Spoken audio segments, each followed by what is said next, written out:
Welcome to Shorthand Dictation Practice. Today's dictation, Shorthand Transcriptions, by Sir Kailash Chandra. Transcription number 3 at 140 words per minute. Get your pen and notebook ready. We will start the transcription in 5 seconds.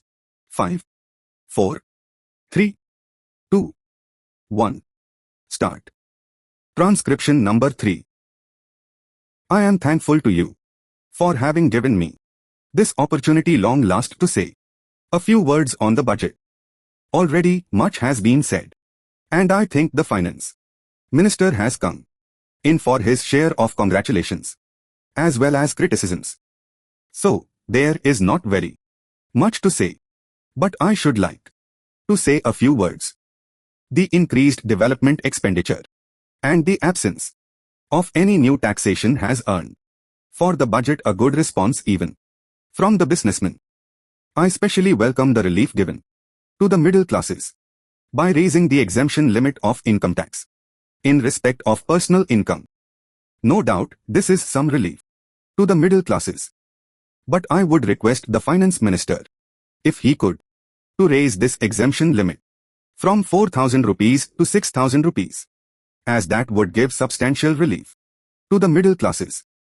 I am indeed glad that the Taxation Inquiry Commission has been appointed with Dr. John Mathai as the chairman, and I am sure that many of the vexed problems may be solved through this commission. At the same time, I would request the finance minister to put off the estate duty bill for the present, since this inquiry commission has been appointed, and they may go into this question.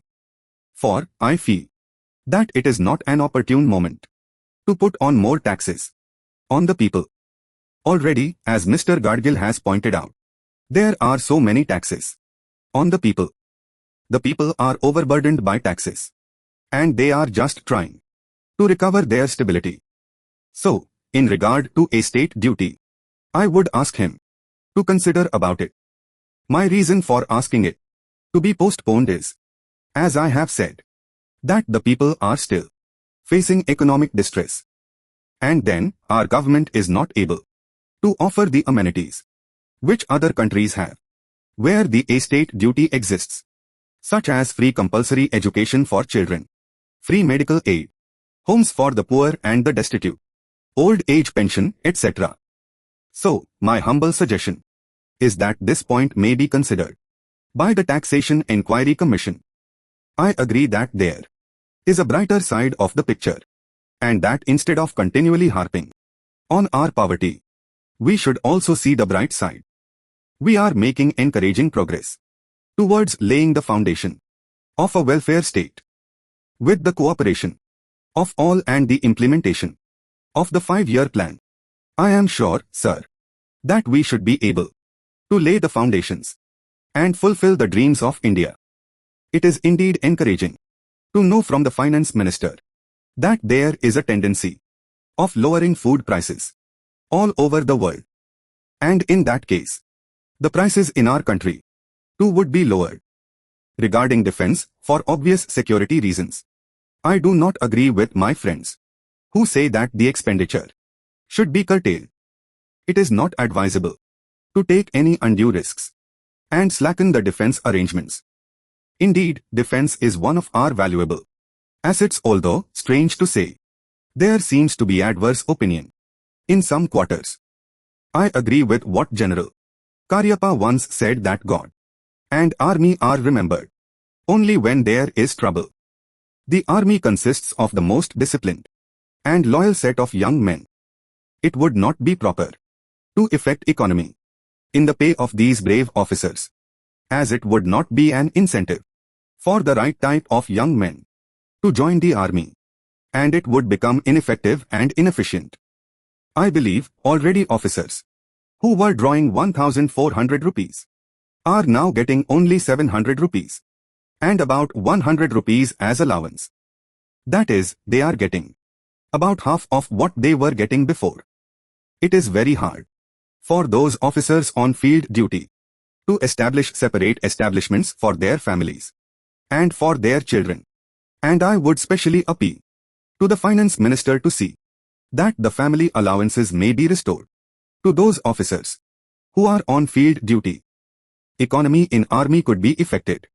In other ways, there is scope for more efficient operation of defense industries, which process seems slow, and by purchase policy of utilizing goods and stores indigenously manufactured.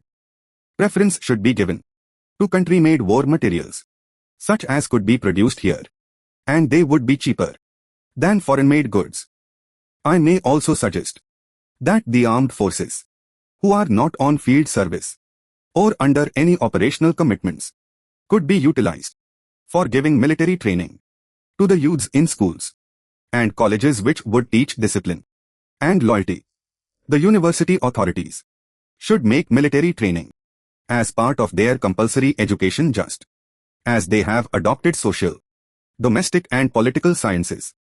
The National Cadet Corps is already inculcating military training in some universities such as Bombay and Calcutta. But if military training is made compulsory for our university students, it will go a long way. Response: favorable reaction or acceptance. In respect of regarding. Vexed, complicated, most difficult. Put off, idiom, postpone.